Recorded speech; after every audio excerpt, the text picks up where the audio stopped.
Now we're going to shift to a panel discussion. I've got all my devices with me so I can transition right into the podcast. So we'll just get organized here. We didn't rehearse this. We didn't rehearse the order here. Well, we all figured it out. That's good. Okay, great. Hi, guys. We haven't had a chance to all properly meet, so on stage seems like a good place as any. So again, I'm Julia Piper, Senior Editor with Green Tech Media. Right next to me is David Crane, former CEO of NRG Energy. He is our business voice today on the panel. And then we have Michael Cohen, co-founder, well, I guess you're also business, but the larger corporate perspective. Right, okay, yes, you can also bring up business. So let me stand corrected. Michael Cohen, co-founder and president of Cypress Creek Renewables, one of the fastest growing solar companies in America today, and Nicole Steele, executive director of Grid Alternatives, Mid-Atlantic executive director of Grid Alternatives. So we're going to talk about the energy transition from each of your perspectives. David, I want to start with you because you were the CEO of a massive independent power producer. We're trying to oversee this transition to greener, clean energy resources, the transition I mentioned earlier. Ultimately, you lost your job in that process. It sounds like shareholders pushed back. Here we are a couple years later. What have you learned about that transition? Is it inevitable it's going to happen and just you were ahead of your time? Or is the transition actually harder to achieve than we might be thinking it is? And there are some real roadblocks that might actually prevent this from truly taking hold. What are your thoughts thinking back on it?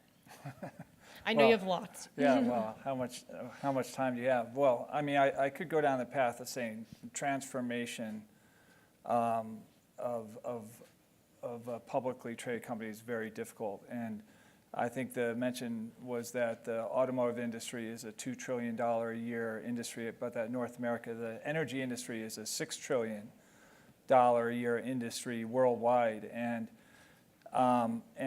And it has very big incumbent players in it. And the first job of most CEOs of conventional companies is to protect what they have. I mean, actually, for a long time, the biggest utility in the country was Exelon, and their CEO, whenever he had a management meeting, that was actually his first statement. Strategy number one is we protect what we have. So that's not a great in an industry that needs to transform itself if the world's not going to melt. And I think it's fair to say that of all the big power and oil and gas, other energy companies out there, not one of them has a long-term business strategy that's consistent with a sustainable planet. And so that's an issue. What I would say is I think the biggest issue we have is that it's shades of gray. That, I mean, the transition's happening. I mean, all the things that Bob talked about are happening, and it's good. And the technology where it needs to be, and the talent. We have these entrepreneurs that are doing great things.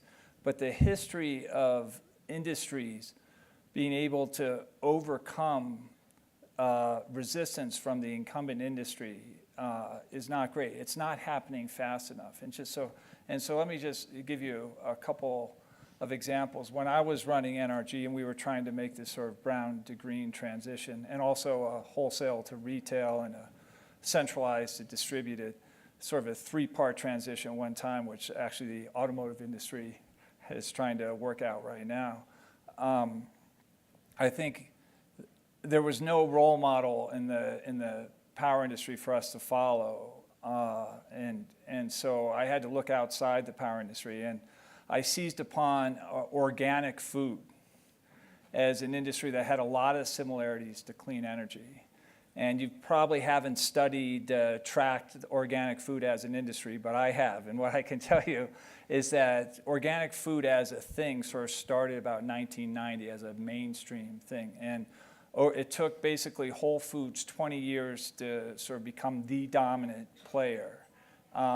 And so let's leave as a note. We don't have 20 years right now as a climate. But even more troubling is that if you look at organic food sales as a percentage of total supermarket sales, it did grow like this, but it basically grew from 0 to 15%, which, and for Whole Foods, big, powerful, wealthy, if Michael's company became the Whole Foods of solar, I'm sure he would be happy, he'd be a rich man. But it doesn't solve the climate problem.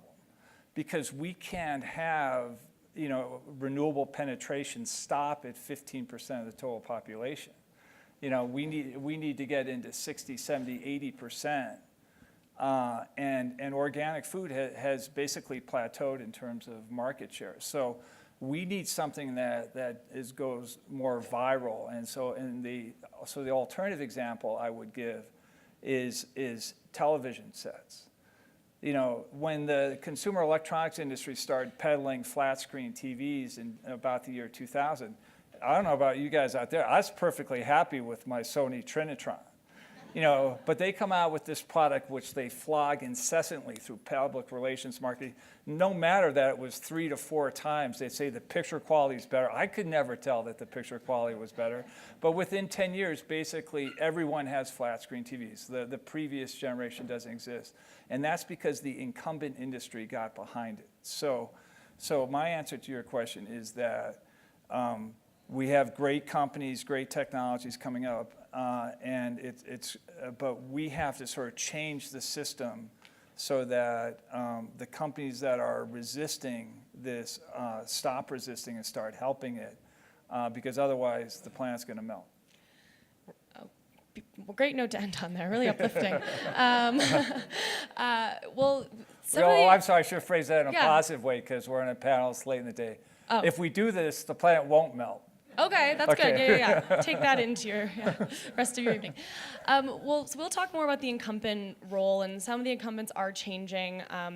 Let's get the solar perspective first, because in some ways, Cyprus's growth kind of embodies the transition, clean energy transition. You have grown really fast. What has enabled that, and what's going to get us to the next level? Each year, we generally do see solar growing. Last year was a bit of a down year as the tariffs set in, which were described earlier. But what do we do to get to the next level of growth? We're still being outpaced by China. So what is your view on how the solar industry expands beyond what we have today? Sure.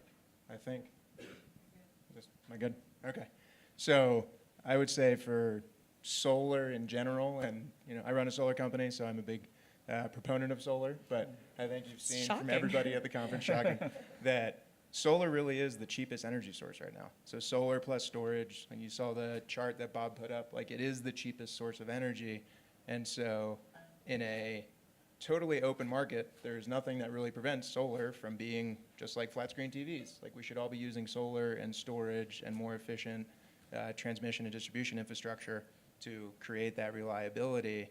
But we have, it's an incumbency issue and it's a regulatory issue. And so the utilities in all of the different states and the way that the United States is set up is each state gets to set its own policy, and they are able to, usually the policymakers in those states are somewhat captive to incumbent utilities. And so nothing really changes. We come in and we can say utility X and statewide in Idaho, hey, Idaho Power, we're going to offer you the cheapest power that you can procure anywhere. And they say, great, we're not interested. And so, and there's nothing that we as a challenger to the incumbent can actually do about that, other than spending a long time investing in regulatory change, educating people, getting people behind it. But all of that is intensive. It's really hard. And so once we're actually to get to getting a revenue contract, like that governs everything. Can somebody buy our power? Can we get a utility or a customer or just the open market or somewhere, somehow, somebody to buy our power? We can make solar work. We can get it built. We'll get an asset operational. But that is it's just really challenging in this environment. And so the current political environment at the federal level is not necessarily favorable. And then when you look at it on each individual state, I think something about 10% of our entire workforce, which includes we're a fully integrated company, so we build the projects, we develop them, we operate them, we finance them, we own them. 10% of our workforce is involved in some form or shape in policy, just pushing policy, trying to convince a regulator in some state to either induce the utility to buy the power or let us just participate and sell to a corporate or an open market or anything. So to circle back on the answer to that, the thing that prevents us from being able to do the most solar and solar plus storage, which solves most of these things, is just access. And so I would just give the little example that one of our fastest growing markets is Texas. And Texas is kind of the antithesis of what you would expect from a, green loving kind of put all these state policies in place. New York conversely put out billions of dollars for solar, and we do 20 times as much solar in Texas because you can just show up. They're like, that power is really cheap. We'll take it. That's interesting. I mean, the effort that you're talking about does pay off. Like Georgia, for instance, a red state, they actually have a pretty strong solar industry because some of the regulators there thought it was interesting. They were educated on it and started backing various policies to make it happen. And I do think, just as a personal note, that it's good for clean energy as a whole when you get everyone involved. So I think in that way, what you guys are doing with workforce development, and we'll hear about it more later, but that education element is really key to bringing everyone along on this clean energy ride. And in that note, let's hear from Good Alternatives, because your basic thesis is expanding access to more people who wouldn't maybe otherwise have access to clean energy. Describe your model and what you're working on. Yeah, absolutely. And thank you very much for crashing this awesome panel. I want to be representative of women in clean energy. It's one of the things that we do, and so I'm glad to be able to provide that on the panel. I actually also really like that, the thing you were talking about around organic food and access. I mean, that's really sort of what we do. Our mission at Grid Alternatives is to make clean, renewable energy accessible to everyone. And if you're not including everyone in that transition, you're not going to have that transition. And so our model, we started about 15 years ago out in California with a model to provide solar at no cost. So we're a turnkey solar installer to low to moderate income homeowners across the state of California. And we use a job training model to do those installations themselves. So fast forward 15 years, about 4 years ago, I opened the Mid-Atlantic office, so we're physically located in Washington, D.C. We cover the Mid-Atlantic. And again, our mission is still to make clean, renewable energy accessible to everyone, but we're not just looking at homeowners because that's a small portion of sort of the low to moderate income population. So we're also working with affordable housing providers, and we're also doing community solar development. But the thing that I think is really cool, and what we've done is layered a very comprehensive workforce development program over top of those installations themselves. And so what that does is bring the benefits of solar to low to moderate income communities who are disproportionately impacted by their utility bills. They pay a greater percentage of their income on energy than any other class in the country. So who would benefit greater than being able to see an energy bill reduction through the installation of solar? So there's number one. And then number two is actually being able to participate in that energy industry, the new solar economy. So giving folks an opportunity to get out on the roof, see what it's like to actually install solar, and then if they're interested and they can actually hang out on the roof and are fans of that, we have this whole comprehensive program that focuses directly on the communities that we work in, so the communities we install in. The program includes a whole slew of wraparound services. So those services needed for people to be successful in working industry overall. So we're looking at returning citizens, we're looking at difficult to employ individuals, folks who perhaps don't even have their GED, but we're helping them get their GED. We're helping them learn financial literacy skills, computer skills.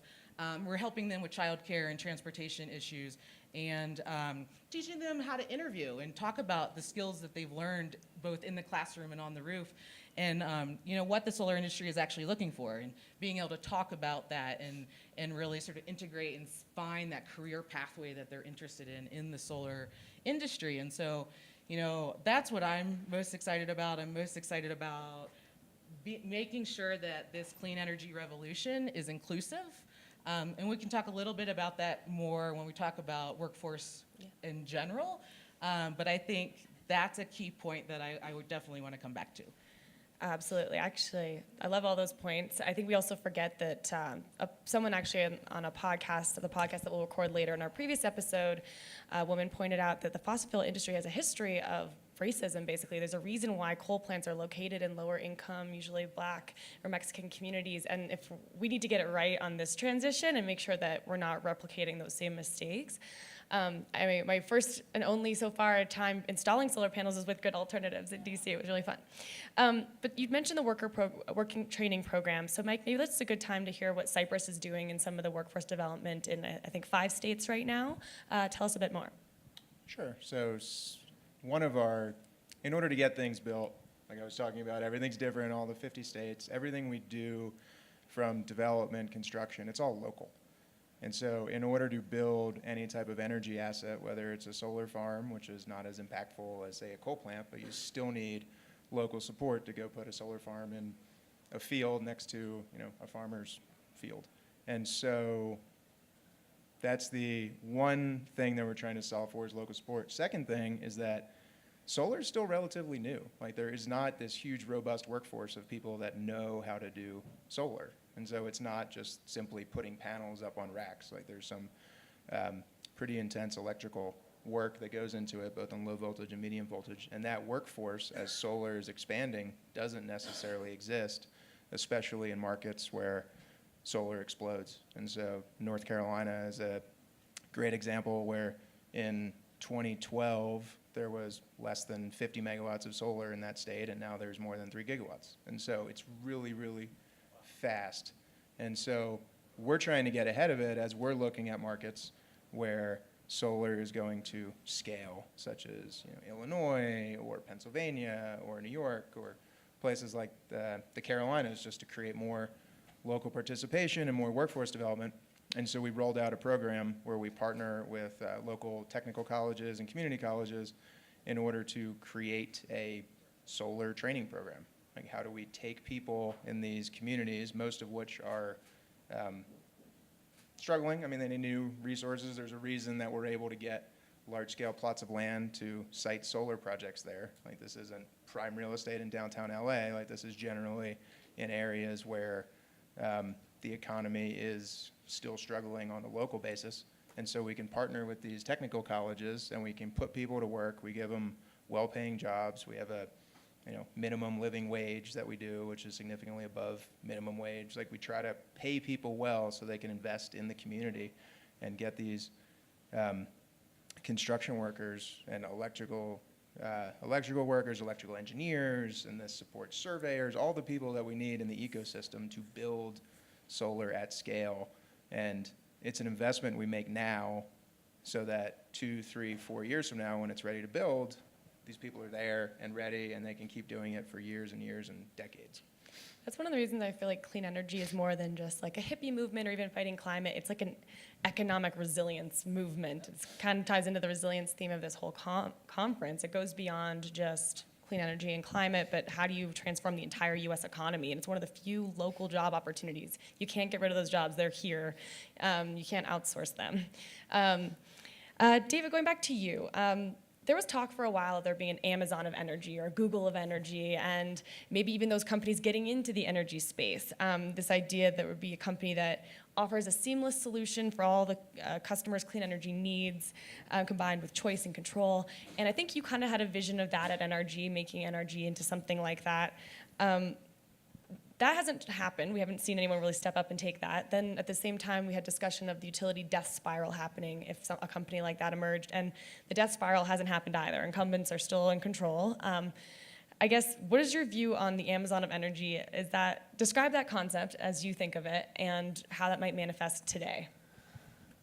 Well, I mean, the way I think about it, and I don't know if people in the room are familiar with the term FANGs, which, Facebook, Apple, Amazon, Netflix, and Google, which they call Google rather than Alphabet, because otherwise it doesn't, FANG's not a great acronym anyway, but I call those basically platform companies because they have power, they have the ability to get mind share in the American public beyond anything that I think we've seen in the history of our country, and there need to be 2 more FANGs, right? There's going to definitely be a FANG of personal transportation, and after today's presentation, I hope it's Lyft rather than Uber.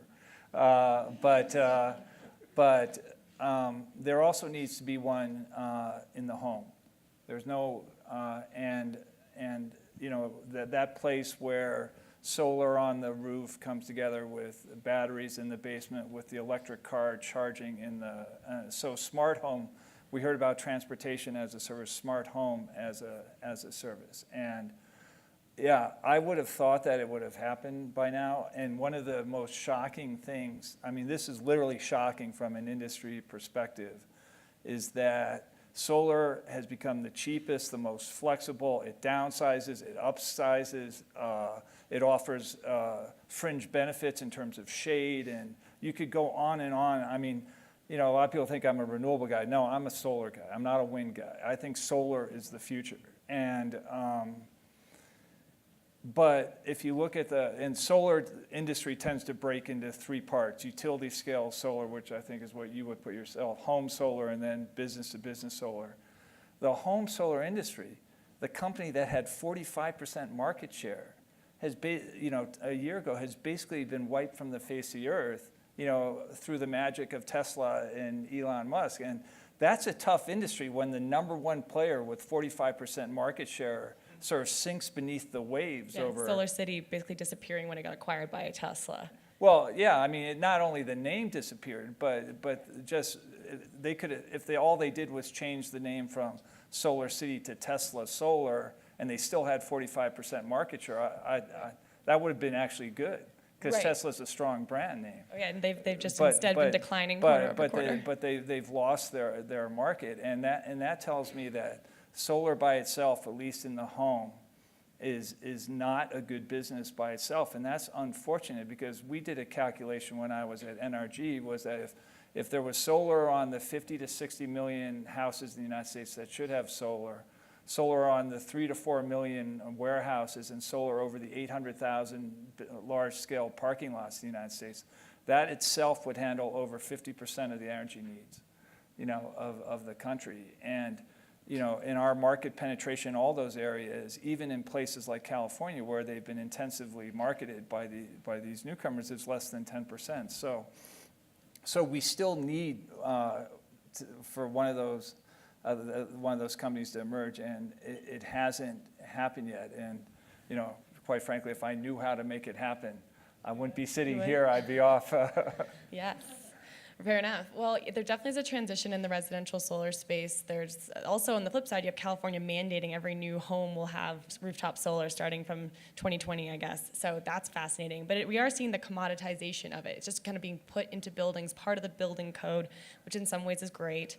So rooftop solar can be very controversial. But the point that you're making also Yeah. shows the interplay between business and regulatory. And I always love it when you go to Washington and the holier-than-thou senators and congressmen say, it's not our role to put, our finger on the scales of business competition. I'm like, you're putting your finger on the scales of business competition every day in every industry. And something like California is saying that if you build solar into the fabric of a house, it's by far the cheapest way, to do it. Yeah. Or in electric vehicle, various European countries saying, we're not going to allow internal combustion engine cars to be sold in this country after the year 2030.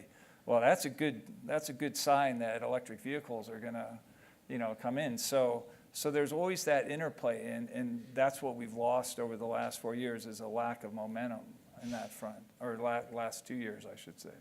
Yes. It seems like 4 years. Well, we'll get into all the politics a little more in our next session. You mentioned electric vehicles. I'll actually take it in a different direction. Nicole, you guys are actually doing more than just solar at Grid Alternatives. Talk about the more ecosystem of consumer clean tech products you're working with. Yeah, and first I actually want to address a couple things that were said. I know I'm like, want to jump in, I have so much to say. Love it, do it. But the sort of distributed generation market is incredibly important to build community wealth, and that is really what we're trying to focus on. And if you're to look at the economics of it, maybe the economics as a whole don't look as good, but to that individual who's putting $20 back in their pocket on a monthly basis and $500 annually, which is huge to the communities that we're working with, that is a a game changer. And so continuing the focus to make sure that solar is accessible rooftop to rooftop. There was a National Renewable Energy Lab report that came out earlier this year that talked about the potential of low-income rooftops across the country, and it's vast. And so we're going to continue to take advantage of that. Obviously, I'm sitting in Washington pushing levers and doing my policy innovative stuff, and a lot of it's philanthropic. And so, you know, in order to be successful in our space, we do have to do a lot of external fundraising. But to your point of integrating electric vehicles, we are able to be starting to be innovative in the state of California because of the subsidies available at the state level. Through cap and trade, through the Public Utility Commission, through the Volkswagen settlement, we essentially are going in and we're doing a solar installation on rooftops, and then we're also doing a home electric vehicle charging station install through these dollars. And then with the subsidies, there are similar programs like cash to clunkers and things like that, but it's turning your old vehicle in for an electric vehicle. You know, folks are getting sort of that whole package. They're getting the solar on their rooftop, they're getting the electric vehicle charging station, they're getting the electric vehicle, which is ultimately going to benefit that individual in a much greater, powerful way, because not only does it reduce their, you know, the guy from Lyft was talking about how, you know, electric vehicles are just cheaper to run, and so we're reducing those costs as well. But then we're also providing, you know, a transportation source for that individual, and so that's actually really key to keep the communities that we're working in employed and being able to go to their jobs and have that transportation opportunity. And you know, as we place more and more folks in solar jobs, we're finding that vehicles are very, very important to be able to get to those solar jobs. And so if folks that we're training don't have vehicles, you know, that's a problem. So if we are able to provide that whole package, which we're starting to be able to do in California, you know, that's sort of the win-win-win. Yeah. Do you mind if I amplify what I Nicole do. said? Okay, go for it. No, because what's so important about what Nicole's doing is that we all know that it's expensive being poor, right? You shop at bodegas instead of, you know, supermarkets, there are no Costco's in your neighborhoods, right? And you focus on the $10 to $20 a month savings and how that's important to your constituency. And that's great, but your constituency can't do rooftop solar because they either don't have the roof or they don't have the credit score that will allow the solar company to then monetize their lease in a securitization and all that. And well, that's where we come into play. Yeah, and that's why you're solving that problem. But for the people in this room, the flaw in the home solar industry was they marketed the same thing. You know, put solar in your roof and save $10 a month on your utility bill. It means nothing to the people in this room. And it cheapens the idea of what you're doing. I mean, you know, if you think of all of us, I mean, climate change is, we all know, an intergenerational issue. And we all know that there's certain sacred obligations that we have to our children. Number one is unconditional love and, you know, absolute protection. Number two is anyone in this room will spend all the money that they had to educate the children to the most of their means. It would be great if number three was, you know, we are, you know, as a family, we're going to make our carbon footprint as light as possible, and that involves the electric vehicle and the solar, and that's our gift to you as the next generation. But that's not part of the overall mindset yet because the industry hasn't sold it. They just keep thinking people in this room care about $10 a month on their utility bill. Yeah, and so I don't want to hijack the whole thing, but I do want to respond because I think that's absolutely so important, and that's actually a good point for this conference overall, and I think this conference has been fantastic. Thanks, Amy, for letting me come and speak. But, you know, I think, and we've had a lot of really great conversations around affordable housing and affordable health care and access to affordable housing, but it's a lot of, you know, they, it's not us. And so I think that's sort of the call to action that I see, and that it is so absolutely important to make sure that we're including everyone in this conversation.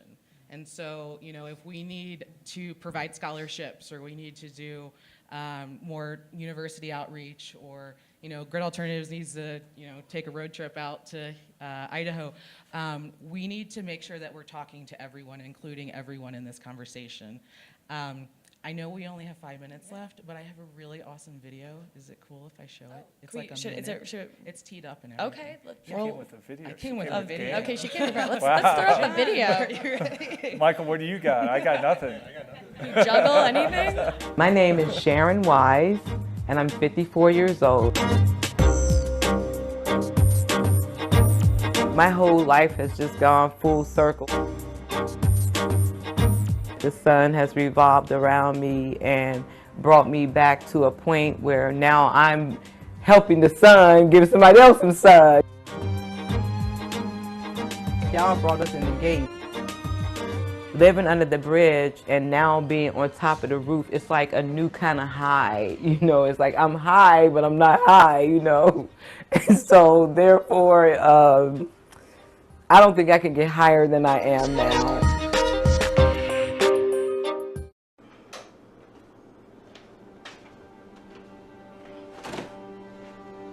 My mother, by the time she was 22, she had 5 children. By the time I was 18, I had 2 children, and I was homeless on the streets living under a bridge. Living under there, I remember where I would have to make like the bed out of things, whatever I found, or I would have to make a loo out of whatever I could find, and put a little curtain up there or something out of a jacket. If I could repurpose things under that bridge, how come I can't be repurposed?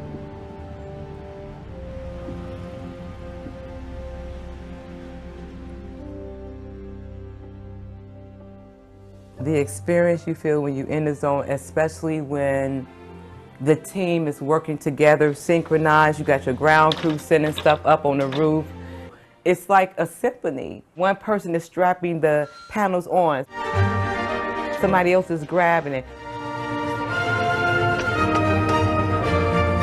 And you're just sitting there like, I had something to do with this. What my cohort is like in class is it's mixed. There's people like myself who never thought they would be in green energy. And now they don't want to do anything else. I look at the design aspect of it and where panels should go on a flat roof that looks like a blank canvas to me. I want to break past some of those things that's tied to my past, that's tied to my feeling defeated in my life or feeling helpless or hopeless or something. This has given me a renewed sense of hope.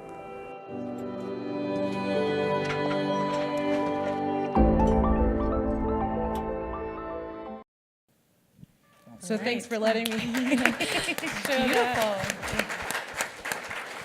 Yeah, and Yeah. all I'll say is that the job growth is one of the fastest growing job markets in the country, and I get on stages all the time and say that Mid-Atlantic solar employers say 90% of Mid-Atlantic solar employers say that it's either somewhat or very difficult to hire qualified employees, and so why not focus on communities that could benefit the most? Great. That was an amazing video. And you guys do amazing work. To wrap it up, we'll go to Mike. So you guys, we talked about incumbents, we talked about jobs, but going back to that theme of, I guess just what's next. You guys work with utilities. Are you seeing working through utilities as the next way to innovate and get more solar on the grid? What's going to happen next? What do the next couple of years look like for the solar industry? So in the solar industry, I think there's just going to continue to be huge growth, just because it is the cheapest cost of power. It's the best energy source that we should be using, and whatever state it is, whatever market, whatever the political climate's, it really is the best thing.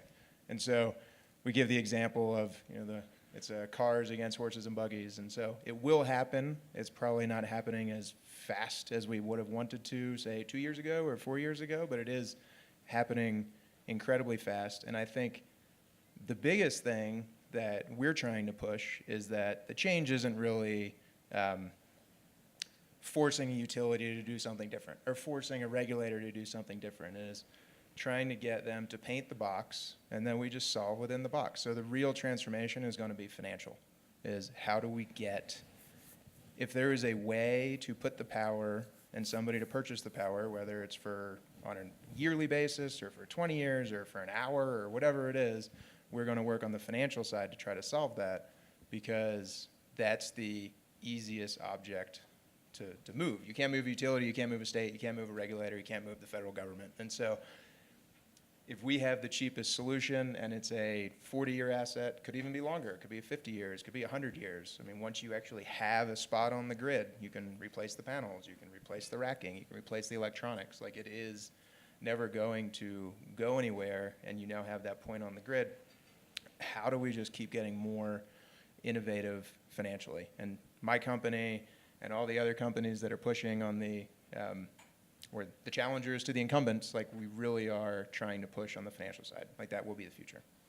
Yeah, and I think we didn't get into it, but what you're also doing with everything from drones and big data to energy storage, using new technologies to actually make it easier for the incumbents to handle this power on the grid. It's an interesting intersection of, like, again, making the utility business model work with these new technologies by embracing more technology. And that's another thing maybe folks can ask you about later on, because I know Cyprus is doing more and more with energy storage and making solar reliable.